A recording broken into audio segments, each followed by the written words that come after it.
licenciado en Filosofía y Ciencias Sociales del Instituto Tecnológico y de Estudios Superiores de Occidente, ITESO, en Guadalajara, México.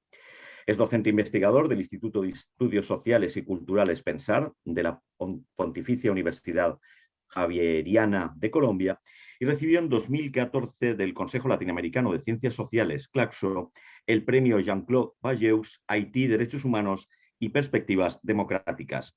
Ha publicado varios libros y artículos en torno a los estudios migratorios y a la migración haitiana, colombiana y venezolana. Y os dejo con él y con esta ponencia. Muchas gracias. Ya, estoy compartiendo pantalla. ¿Sí se ve? Sí. Bueno, muchas gracias por la invitación. Esta ponencia, bueno, yo traigo un texto porque cuando me ponen a hablar de la migración haitiana tiendo a hablar mucho y no quiero hacerlo. Esta ponencia invitada parte de un trabajo académico de largo aliento que vengo desarrollando desde 2011 sobre la migración haitiana post-terremoto. Pero no voy a hablar directamente sobre este trabajo.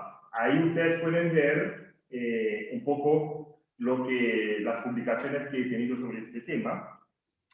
Pero tomaré su objeto, o sea, la migración haitiana post-terremoto, como estudio de caso para intentar comprender un problema epistémico complejo que plantea justamente esta migración, a saber cómo se puede al mismo tiempo invisibilizar y espectacularizar una realidad social, en este caso la realidad de las y los migrantes haitianos que a consecuencia del terremoto que afectó a Haití el 12 de enero de 2010, tuvieron que huir de su país de origen, principalmente hacia América Latina. Trataré de pensar este problema desde dos conceptos que traigo acá, el reparto de lo sensible de Jacques Rancière y el espectáculo de Guy Debord.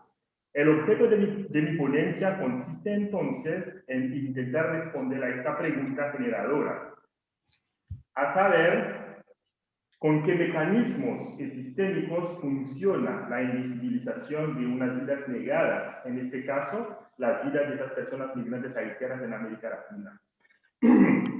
Esta migración me interesa por dos razones. Se viene desarrollando a lo largo del continente americano de sur a norte, ya que desde 2010 los migrantes haitianos emigraron masivamente a Brasil y Chile, pero desde 2016 aproximadamente vienen reemigrando desde Sudamérica hacia Estados Unidos, recorriendo todos los países de Centroamérica.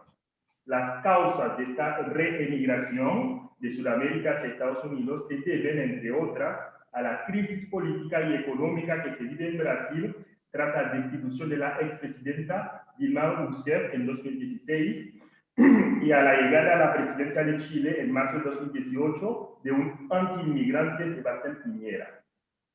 Segundo interés, esta migración implica a cientos de miles de personas migrantes haitianos quienes son consideradas, sobre todo en América Latina, como negros, pobres y diferentes, ya que, por ejemplo, la mayoría de esos migrantes no hablan ni el español ni el portugués, son vistas como originarias o procedentes de otro mundo y provienen del país considerado el más pobre del hemisferio.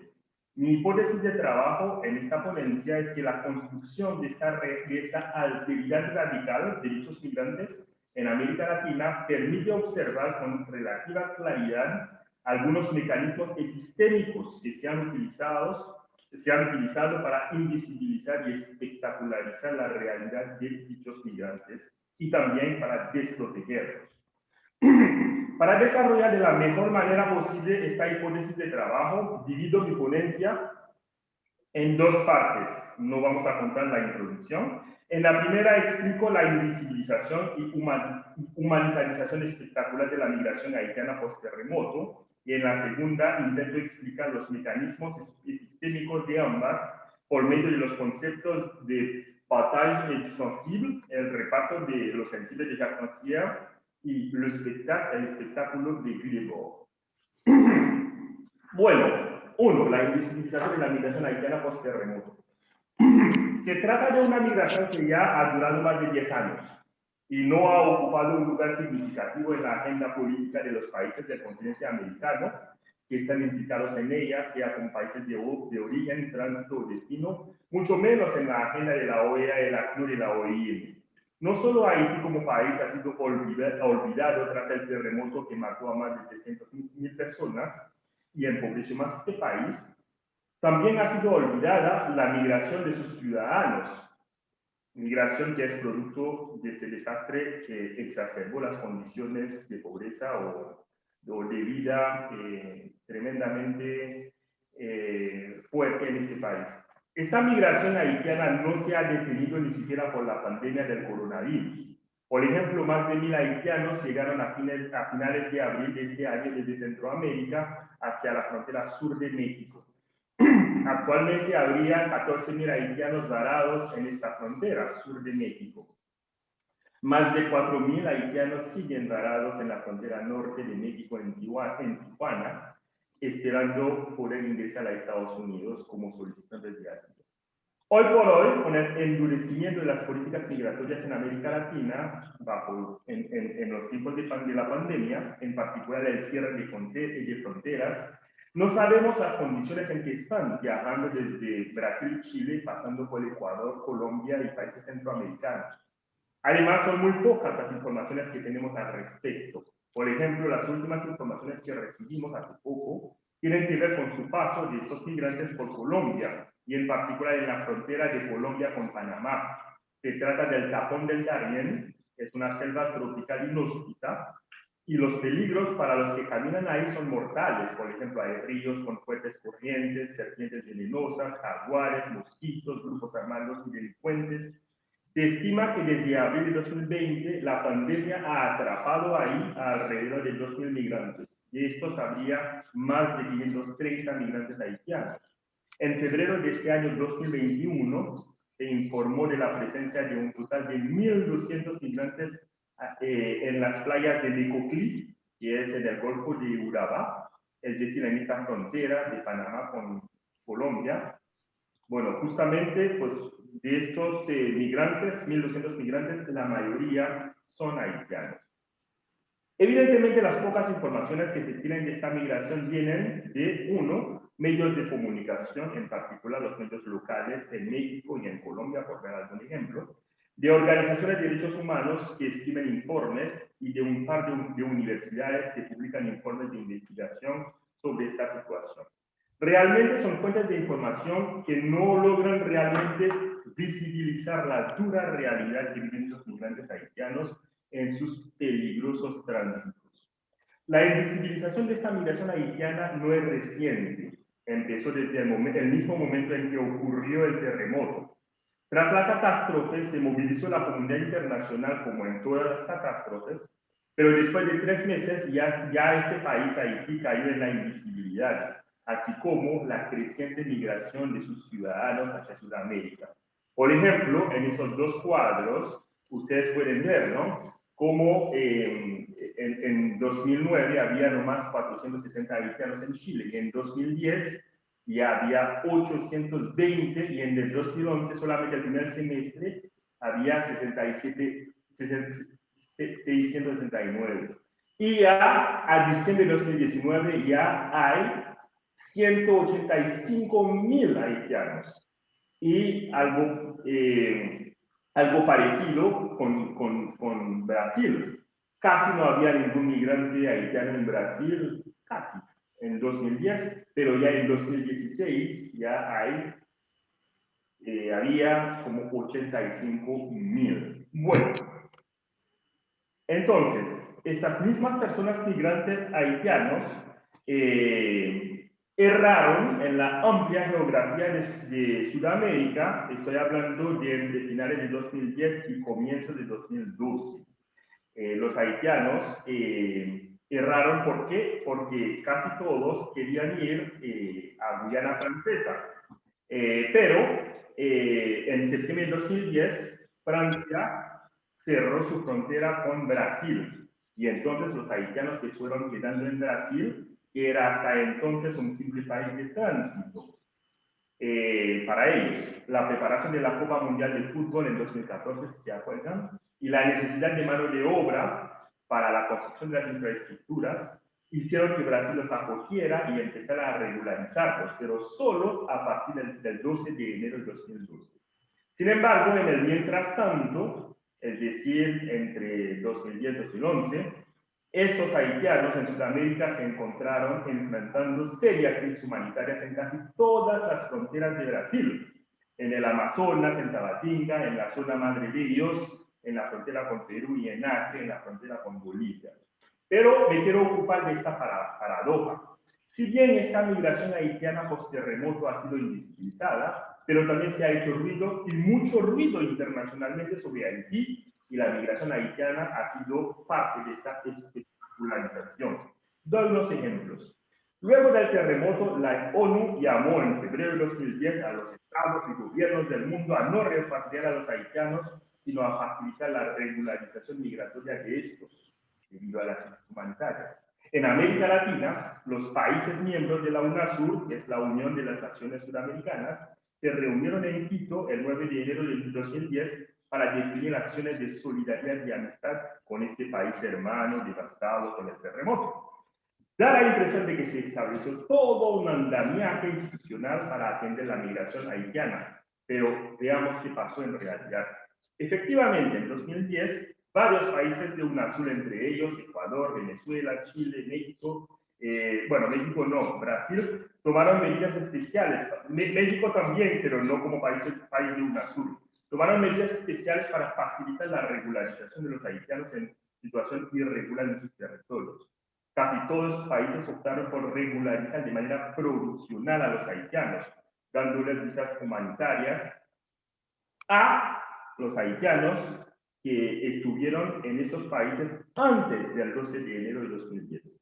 Sin embargo, el problema real que ahora es con la migración haitiana post-terremoto, es decir, con las personas haitianas que llegarán a esos países luego del 12 de enero de 2010. Les doy un ejemplo. En 2010, el Ecuador regularizó mediante visas humanitarias a un total de 392 haitianos, quienes habían arribado a este país hasta el 31 de enero de 2010. Pero les negó dicha visa a más de 2.000 haitianos que llegaron a este país después del terremoto, principalmente entre abril de 2010 a diciembre de 2011. Y todos estos haitianos, por supuesto, se fueron a Brasil y a Chile. Entonces, después de este gran show mediático de la UNASUR, 9 meses después de la catástrofe, algunos gobiernos sudamericanos ya empezaron a endurecer sus medidas contra los migrantes haitianos, cerrando fronteras, haciendo más difícil el ingreso de ellos o no renovándoles los documentos. Por ejemplo, en una visa de campo que realicé en Tabatinga en julio de 2011, encontré ahí a más de 500 haitianos varados y en muy malas condiciones de vida, sufriendo de hambre y desde luego siendo vulnerables a las enfermedades que hay en la Amazonas, en el Amazonas. Evidentemente, sobre esta compleja situación de endurecimiento migratorio y en particular sobre esta desprotección de esos migrantes haitianos en América Latina entre 2010 y 2012, encontramos muy pocas fuentes de información. Es el mismo problema de fondo que encontramos con lo que está pasando hoy con la reemigración de los haitianos desde Brasil y Chile hasta Estados Unidos. Sin embargo, el problema que quiero plantear acá consiste en esto. Detrás de este show mediático se esconde un desinterés de las autoridades de esos países latinoamericanos y también de las autoridades supranacionales, por ejemplo, la OEA, la ONU. Hay un desinterés por visibilizar, por no visibilizar, un desinterés por visibilizar, o sea, no hay interés para hacerlo, esta desprotección de esos migrantes haitianos. Ya eso no les importa. Y para ellos parece que les sirve la mirada o la narrativa humanitarizante. ¿Qué significa eso? Significa que a lo que sí ponen todo su enfoque es a los grandes anuncios sobre la tremenda necesidad humanitaria de este país tras el terremoto, y ahí se presenta la migración haitiana como producto de esta necesidad. Es como un discurso parecido a esto, ¿no? Es que son unos pobres que no pueden ahora volver a su país de origen. Por favor, hagan algo, lo que puedan por ellos. De ahí siempre ha habido una excesiva humanitarización de esta migración en detrimento de un enfoque de protección de los derechos humanos fundamentales de esas personas migrantes. Esta mirada humanitarizante, deshidratada de una perspectiva de derechos humanos, ha sido promovida con un fuerte eco en América Latina y con un plexo de imágenes y narrativas que construyen al migrante haitiano como pobre, miserable, hambriento, harapiento, y eso ha orientado la manera de ver, pensar y sentir esta compleja realidad de esos migrantes haitianos post-terremoto en América Latina. Paso al segundo punto de mi presentación. Ahora tratemos de identificar y analizar los mecanismos epistémicos que han hecho posible esta invisibilización y humanitarización de esta migración haitiana post-terremoto. Intentaré aplicar los dos conceptos de reparto de los sensibles de Rancière y espectáculo de Debord para explicar esta paradoja, invisibilización, humanitarización espectacular. Empecemos con el reparto de los sensibles de Rancière. La migración haitiana post-terremoto, que inicia después del 12 de enero, está siendo invisibilizada. Tras la tragedia, los principales medios de comunicación internacionales, los grandes, se enfocaron en estos grandes actores políticos humanitarios de la comunidad internacional. Se desentendieron totalmente de los flujos de jóvenes haitianos que salieron tan pronto que pudieron de este país, Haití, hacia principalmente Sudamérica. Ni siquiera se fijaron en los actos de solidaridad y ayuda mutua de los mismos haitianos entre ellos, e incluso de la ayuda de los primeros extranjeros que llegaron a ayudar realmente a los haitianos. Por ejemplo, los Estados Unidos llegaron al aeropuerto de Puerto Príncipe para decir cuáles países pueden ingresar o no a ayudar a Haití. Yo estuve justamente en Haití a finales por ahí, el 31 de enero de 2010, porque tengo una hermana que murió en este terremoto. Entonces, esos primeros extranjeros que llegaron eran pues, los médicos cubanos que ya estaban, los vecinos dominicanos e incluso expertos colombianos de la Cruz Roja colombiana que tienen experiencia en cómo rescatar a las personas, porque en Colombia ha habido desastres naturales importantes.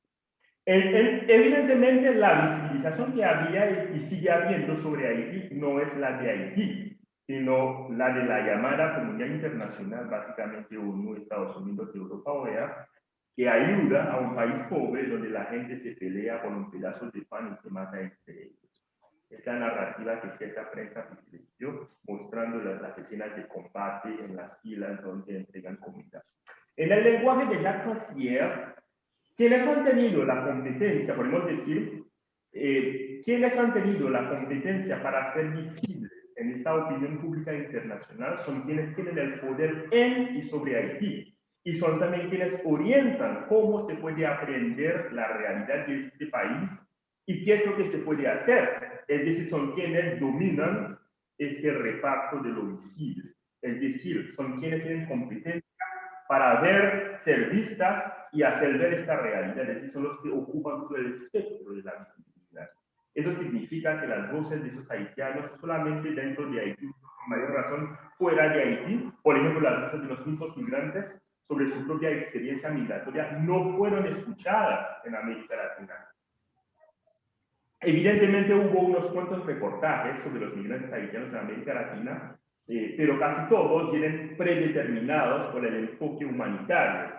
La narrativa, por ejemplo, que promueven el ACNUR y la OIM consistió en decir que estos gobiernos están haciendo lo imposible por atender a estos migrantes.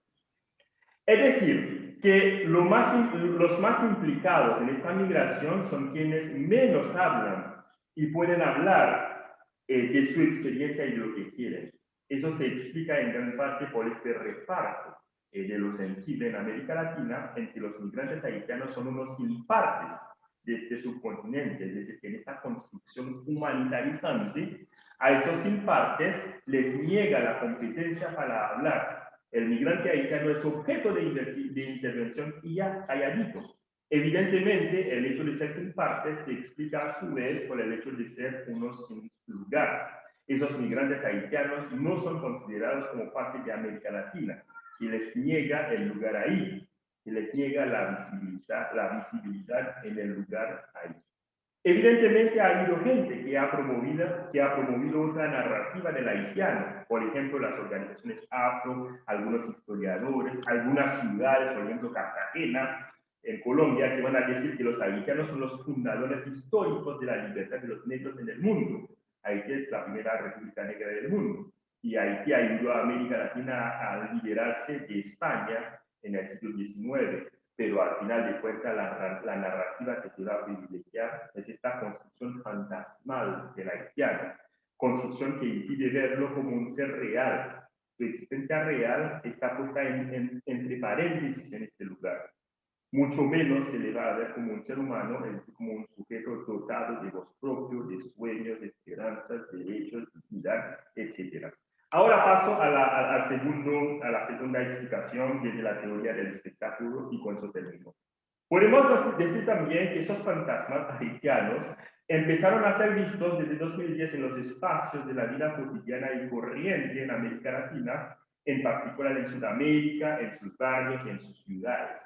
Para muchos sudamericanos, la presencia de este radicalmente otro se veía como un problema social para las sociedades ilegales, o sea, para esos países. Digamos, la problematización social de este otro se planteaba en preguntas a veces muy sencillas que hacían algunos ciudadanos sudamericanos, como por ejemplo, ¿por qué hay tantos haitianos o negros en esta ciudad? ¿A qué vienen? ¿Se van a quedar acá? ¿Qué vamos a hacer con ellos? Los haitianos, de paso hay que decirlo, pueden ser considerados en un sentido fuerte como los otros en Sudamérica, principalmente por la diferencia lingüística ya mencionada, por la configuración política. No, Haití no es parte de la Unión de la UNASUR, por ejemplo, y de otros mecanismos de integración, y también por su color y otros rasgos biológicos. Todos los haitianos, 90-95% son afrodescendientes. Ahí tuvimos un caldo de cultivo perfecto para la espectacularización de esta migración en los términos de Puy de Dôme. En primer lugar, se va a construir unas imágenes en periódicos, canales de televisión, reportajes, etc. Imágenes llenas de estigmas, prejuicios y verdades parciales sobre esta migración haitiana post-terremoto. Imágenes que giran todos en torno otra vez a lo humanitario. Esas imágenes ofrecen un espectáculo de lo humanitario que opaca la realidad sistemática de la desprotección de esas personas humildes haitianas, a tal punto que lo humanitario se presentó como el único lente para ver, pensar y sentir esta realidad y para definir el campo de lo posible, es decir, lo que se puede hacer o no. Es como si toda esta migración se redujera solamente a esto. Lo humanitario termina mediando las relaciones sociales entre sudamericanos e inmigrantes haitianos. Algo parecido con esta migración haitiana post-terremoto en América Latina había pasado en República Dominicana hasta la década de los 90, donde en República Dominicana se reducía dicha migración a los batees, es decir, a estas plantaciones de caña o campo de plantaciones de caña donde trabajaban como esclavos prácticamente los haitianos. Con la diferencia de que acá en Sudamérica son las principales ciudades, no los batees, que se convierten en los lugares de este espectáculo. Santiago de Chile, sus barrios, Quilicura, no me acuerdo, y Estación Central, pero yo fui a estos dos lugares en Chile, Quito, México y también las fronteras, en particular las de México, Tapachula, Tijuana, Colombia y Panamá. Es exactamente lo que dice Puy de Dôme: el espectáculo sustituye la realidad real y en este caso las vidas concretas de esas personas migrantes. Y aquí en este caso el espectáculo limita la migración haitiana post-terremoto a un asunto meramente humanitario, inmediatista, que no contextualiza esta migración ni dignifica a estas personas. Incluso en este espectáculo, los migrantes haitianos tienden a ser vistos como sus propios victimarios. Por ejemplo, es que hacen vudú, ¿no? Cuando la responsabilidad de la actual situación terrible que vive Haití recae tanto sobre las autoridades haitianas como sobre la comunidad internacional, que es la que manda en Haití prácticamente pues luego del terremoto, pero ya hace más de 20 años. Evidentemente, el espectáculo es un mecanismo epistémico que permite ver cómo se opaca ese trasfondo histórico y estructural de las causas reales de esta migración y desde luego las vidas concretas, complejas de estos migrantes. Pero nosotros podemos ver ahí, en este espectáculo, cómo este complejo montaje humanitarizante se orienta a crear un campo de lo visible, a saber, hacer que nos centremos solo en lo humanitario, sin cuestionar, por ejemplo, la obligación jurídica casi de los estados y gobiernos de este continente a responder por la protección de los derechos humanos de esos migrantes haitianos en sus territorios. Segundo, para que no cuestionemos el papel mediocre que han tenido en Haití la ONU, los gobiernos latinoamericanos en las pasadas misiones militares y civiles de la ONU en Haití y en general el papel pobre de la comunidad internacional en la desgracia de Haití en los últimos 20 años. Bueno, eso es todo. Muchísimas gracias. Muchísimas gracias a ti. Particularmente me ha resultado especialmente interesante y me ha hecho reflexionar sobre muchas cosas. Yo he tenido la suerte de visitar el Darién, la frontera entre Panamá y Colombia, y lo que puedo decir es que no hay frontera. Quiero decir, no hay carretera, no hay panamericana. Directamente acaba en la selva. Y hacerme a la idea de que hay miles de personas que están intentando llegar a los Estados Unidos atravesando un lugar como este, sin que se les garantice ningún tipo de asistencia ni de facilidad, me resulta conmovedor y de alguna manera también indignante.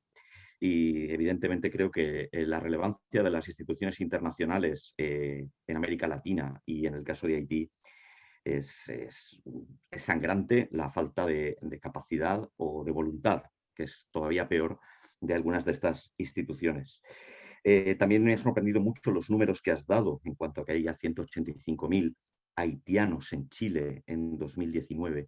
Y me ha hecho reflexionar precisamente sobre lo que decías, sobre que no tenemos ninguna información y que esto queda totalmente invisibilizado.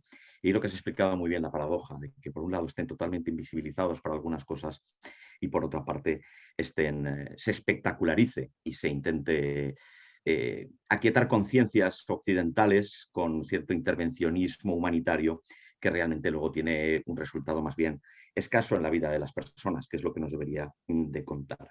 Una triple barrera económica, racial y lingüístico-cultural a la que se enfrentan los migrantes haitianos en América Latina. Ya tenemos preguntas por aquí, por lo cual sí, supongo que no tendrás inconveniente que abramos el turno de debate a que las personas puedan ir haciéndote preguntas. Tiene la palabra, pues creo que es Henry Steven, es el primero que nos la ha pedido. Adelante, por favor. Bueno, muchas gracias por el espacio. Yo voy a ser muy breve y agradecerte por la presentación. Creo que, pues yo soy colombiano y he trabajado un poco de la mano con algunas comunidades afro e indígenas del sur de Colombia. De hecho, en algunos trabajos que he hecho, pues me identifico con lo que tú estás proponiendo allí. Yo más que preguntas, porque podríamos debatir, perdón, intervenciones, porque podríamos debatir bastante, quisiera preguntarte unas cosas concretas respecto al tema del autorreconocimiento de las poblaciones en estos espacios urbanos y la organización social y política que pudiera haber. ¿Por qué te lo pregunto? Porque me inquieta un poco que en este proceso migratorio, ¿cierto? Lo llaman transcultural, transnacionalismos, transciudadanías, eh, puedan haber inactivismos de parte de algunas personas, ¿cierto? O una falta también de autorreconocimiento de ellas como actores sociales, actores políticos, como en su afrodescendencia. Y que bueno, es a lo que le apostamos a veces cuando hacemos acompañamiento, de reconocer y organizarse además por la exigencia de sus derechos. Lo digo también particularmente porque en el trabajo que yo hago un poco yo estoy en Valencia, en España, mmm, algunas poblaciones afrocolombianas de mi nación acá no se reconocen. Y hay una herencia fuerte y poco autorreconocen. Tampoco se organizan políticamente, no hacen parte de alguna asociación, no les interesa politizar, están viviendo su proceso migratorio de múltiples maneras, en sus laberintos migratorios, como decimos también. Eso, muchísimas gracias.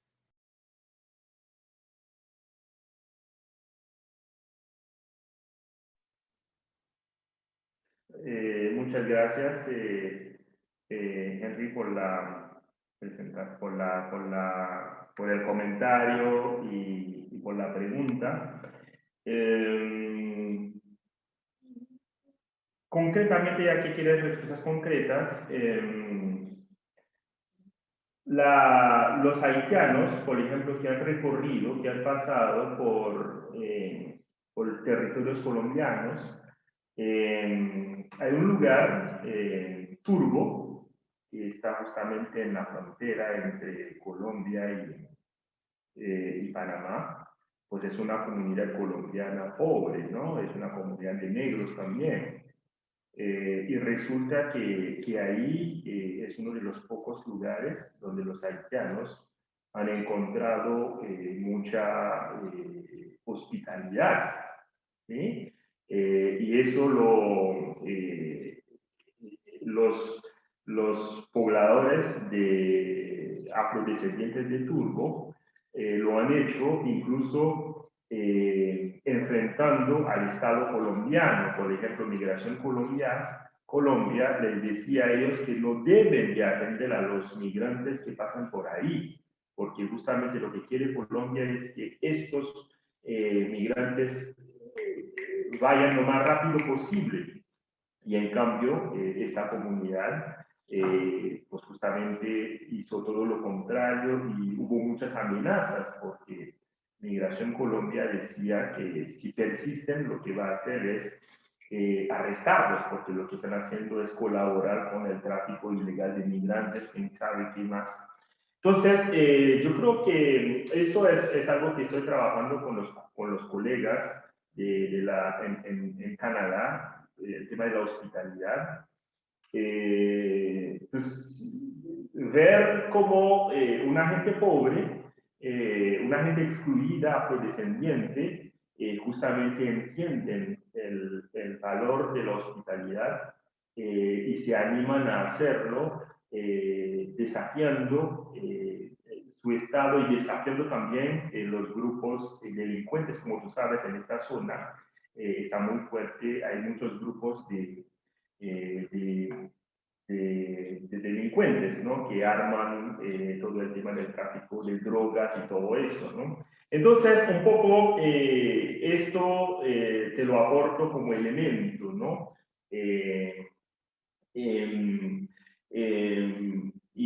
Y desde luego, en América Latina, en Brasil, los primeros en obligar, en levantar la voz a favor de los haitianos para visibilizar la situación de los haitianos y obligar al Estado brasileño a atender, a proteger a los haitianos, son justamente los grupos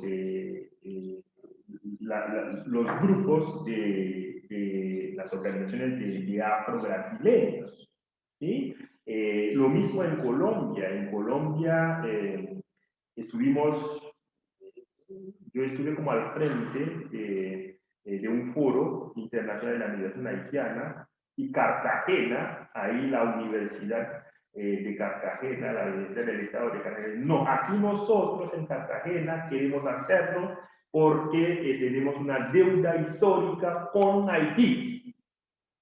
Entonces, realmente el tema de autorreconocimiento pues está muy presente. Yo creo que las pocas visibilizaciones, protecciones que ha recibido la población migrante haitiana no vienen de la OIM, de esas cosas de por ahí, sino más bien de estos grupos afros, de esos locos que defienden los derechos humanos. Por ejemplo, en Colombia es el caso de CODES, en Colombia es el caso de Cáritas Colombia, ¿sí? Entonces, bueno, no sé si respondo a tu pregunta. Yo no puedo responder del todo a tu pregunta, porque esos migrantes haitianos justamente se encuentran en tránsito, en movilidad. Y entonces, en esas condiciones es sumamente difícil fijar y llegar a una organización política, pero lo que sí hay y que tocaría estudiar es, hay unas acciones como sujetos políticos, y eso es lo que no permite ver esta narrativa humanitarizante, ¿no? Estos migrantes haitianos, por ejemplo, tienen un conocimiento muy profundo de toda la geografía de Sudamérica. Por ejemplo, cuando me pongo a explicar a la gente todos los lugares por los que han pasado los migrantes haitianos en Sudamérica, me dicen, uy, pero esos ya conocen más que yo, ¿sí? Entonces, hay un conocimiento, ellos tienen capacidad también para negociar, o sea, hay la construcción de un sujeto, ¿sí? De un sujeto, no sé si es sujeto político, de pronto no, pero sí, pero organización política, creería yo que no.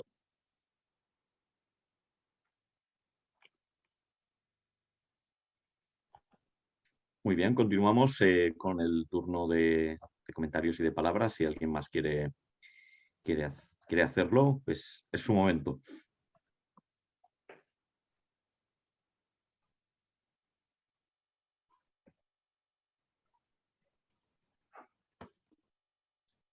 Pues aprovecharé yo, que de momento no se lanza nadie.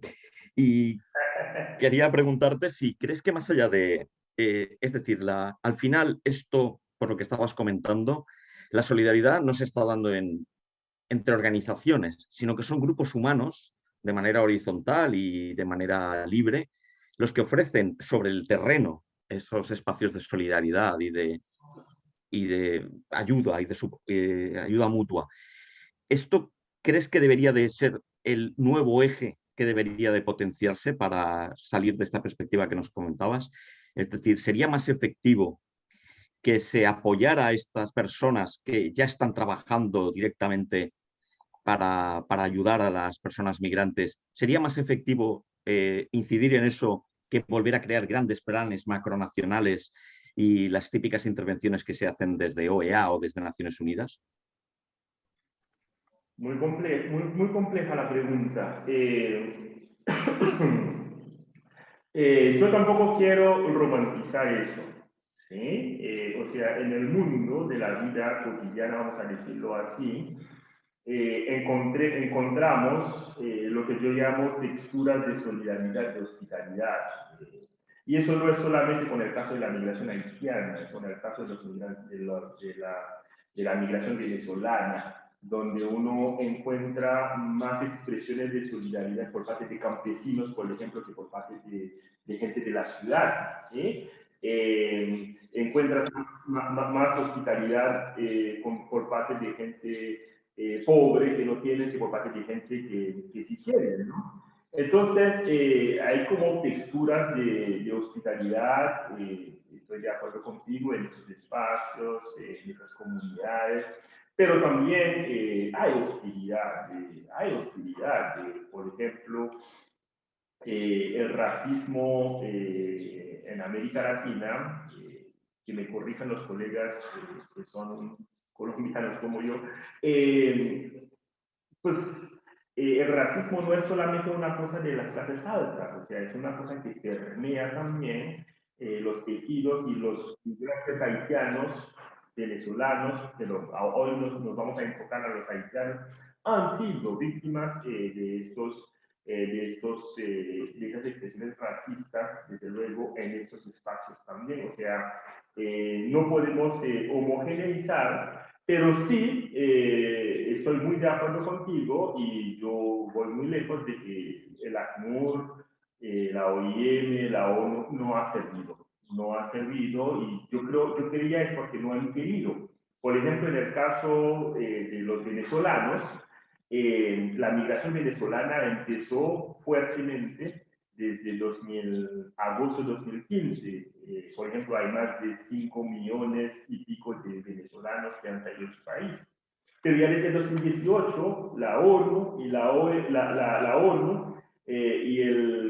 y la OIM se pusieron de acuerdo y construyeron una plataforma de coordinación binacional de coordinación interagencial, donde participan más de 12, 15 agencias de la ONU para buscar fondos y para ver cómo ayudar concretamente a los migrantes venezolanos.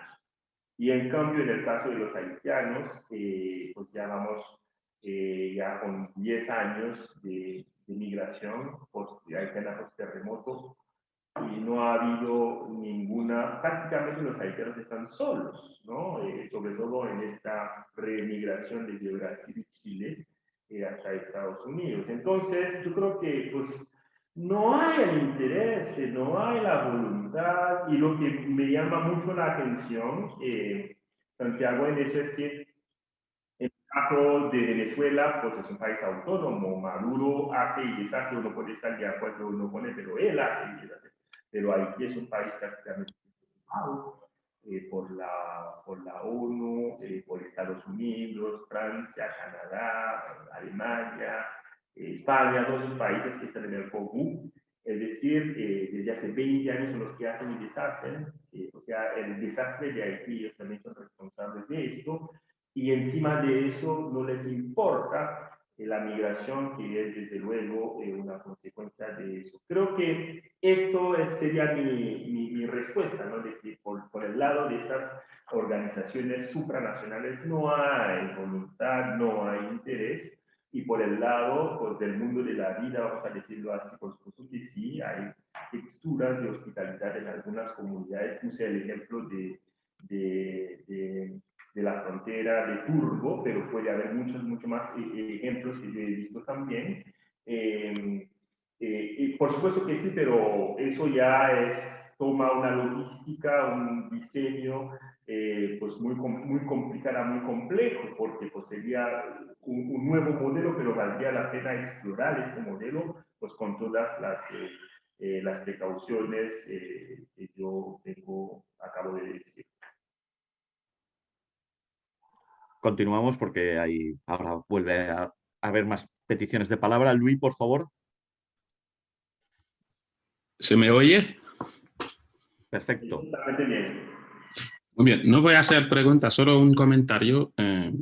Tal vez trabajamos una temática parecida, aunque con directrices un poco diferentes, pero la base es la misma, que es la integración, inclusión o incluso la cohesión social desde la perspectiva de la movilidad humana.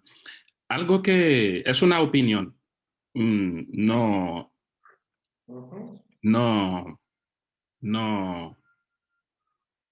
pretendo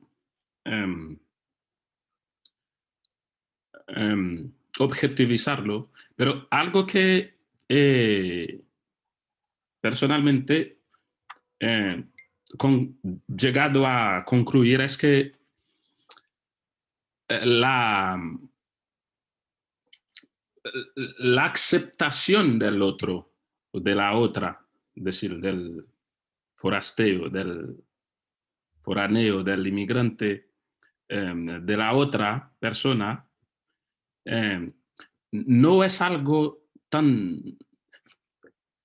Es humano, pero en la medida que empieza a ser un poco molesto, ninguna sociedad parece estar preparada para recibirlo, tampoco hacer que sea propio de sí. Es decir, parece que hay una tendencia humana, pareciera que hay una tendencia humana a que todo lo que es mío, de donde estoy, mi hábitat, que es, por supuesto, una tendencia animal, que si estoy ahí, pues no dejo entrar a los demás. Pero ciertos factores, afinidades, pueden contribuir a que estos lazos de acercamiento puedan o romper o se estrechan más o incluso distenderse.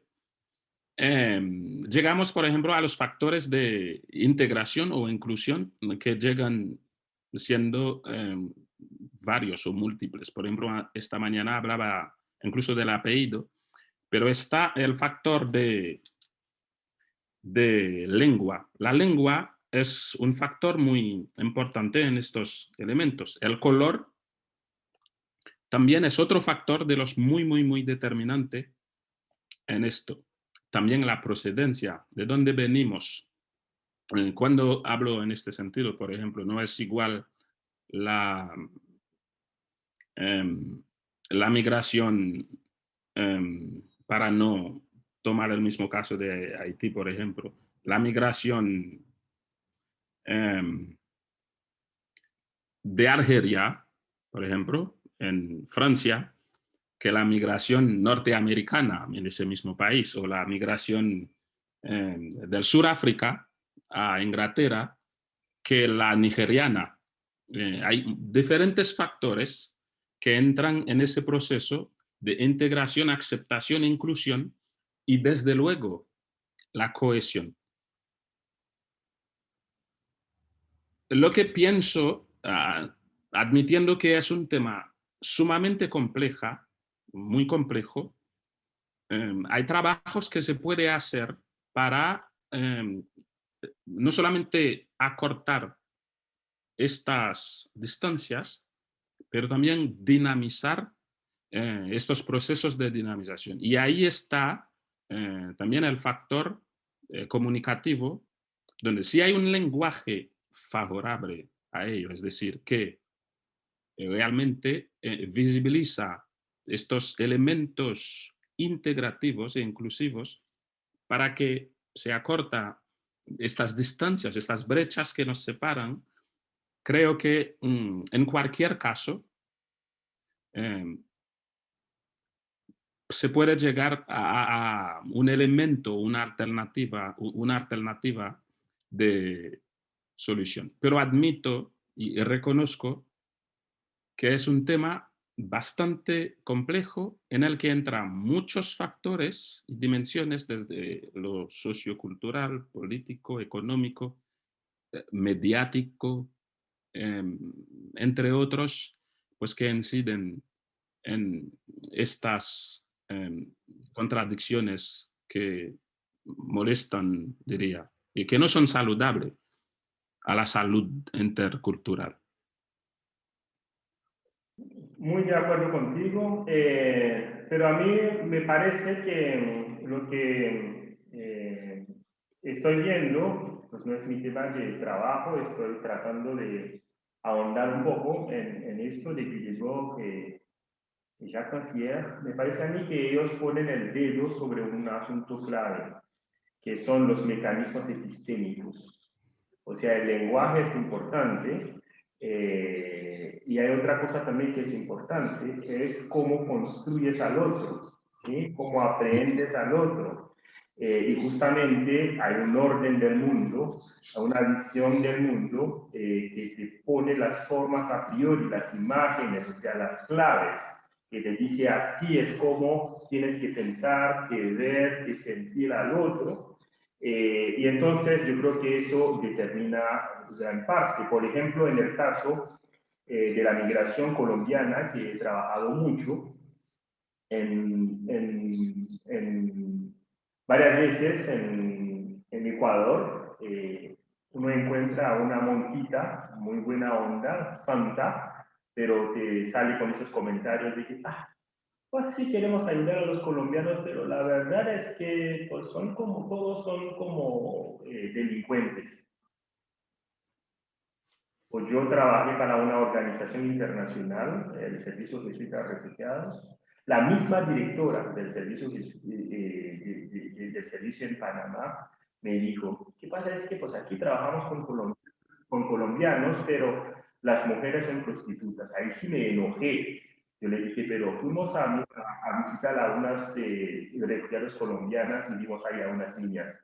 Esas niñas son colombianas. ¿Ellas son prostitutas también? No estaba hablando de esto. O sea, hay un problema de fondo que me parece a mí que Pidebord, Jacques Rancière pone en la dedo ahí. Es cómo nos enseñan a mirar al otro, a ver al otro, a construir al otro. Y el caso de la migración haitiana post-terremoto me pareció como afinado esta lectura, porque se ve al haitiano desde el prisma lo humanitario, ¿sí? Y eso termina desviando el punto fundamental, que es si tenemos, si los estados están obligados a proteger a los migrantes. Es una obligación que tienen, ¿sí? No es que hagan lo que puedan por esos pobrecitos, es que es una obligación que tienen. Evidentemente son dos campos de estudios muy diferentes. Este de Jacques Rancière y Guillebeau es una teoría crítica en perspectiva epistemológica, ¿sí? Y no tanto sobre la perspectiva del lenguaje, por supuesto. Ahí el lenguaje está, pero el lenguaje está como parte de una visión del mundo, un orden del mundo que predetermina, preconfigura, y eso es prácticamente toda la teoría de los franceses postestructuralistas, ¿no? También es la misma visión de Foucault. Pero para mí, mi lectura crítica es que todos esos franceses, teóricos franceses, pueden, también Bourdieu cae ahí, o sea, el papel de lo simbólico, ¿no? Es que pueden terminar teniendo una visión determinista, es que no se puede, sí, esa es como la gran amenaza. Por eso hay que tomar con pinza y con mucha criticidad el aporte de estos. Pero por supuesto, Jean-Pierre, lo que tú trabajas es sumamente importante y le aporta su punto específico a la problemática. Bien, estamos ya a punto de salirnos del tiempo previsto, lo cual es muy buena señal, pero hago una última llamada por si que nadie se quede con la palabra, con la duda en la boca. Si alguien más quiere aportar algo al debate, este es su momento, y si no, haremos una pausa muy breve para ya pasar a la al siguiente acto. Creo que sí, adelante, por favor. Gracias. No, un minuto nada más. Es que me gustó la conversación porque logro también reflexionar sobre los aspectos puntuales. Si bien no podemos generalizar en que uno de los factores grandes de la migración tiene que ver con la racialización que ha tenido la población afrodescendiente, también indígena de nuestra Latinoamérica, sí es un factor fundamental e importante. Y en los estudios que uno logra rastrear, al menos en los que yo he venido revisando en España, son factores que se dejan muy de lado. Por eso yo me hacía la pregunta sobre el autorreconocimiento en muchas de las poblaciones migrantes, porque creo que es un factor que también genera otra problemática que tiene que ver con la desigualdad, más bien, la falta de cohesión social que logran las poblaciones una vez llegan a las ciudades o un destino, y que eso dificulta de alguna manera no solamente las relaciones cotidianas, sino la inclusión laboral, la inclusión educativa, la integración con la cultura. Entonces, quería abonar eso, nada más. Muchísimas gracias. Sí, de acuerdo completamente con Steven, de acuerdo completamente con Steven. Creo que en el caso, eso lo expliqué en un libro que escribí, que se llama Las articulaciones del desarraigo. Steven, si te paso el texto.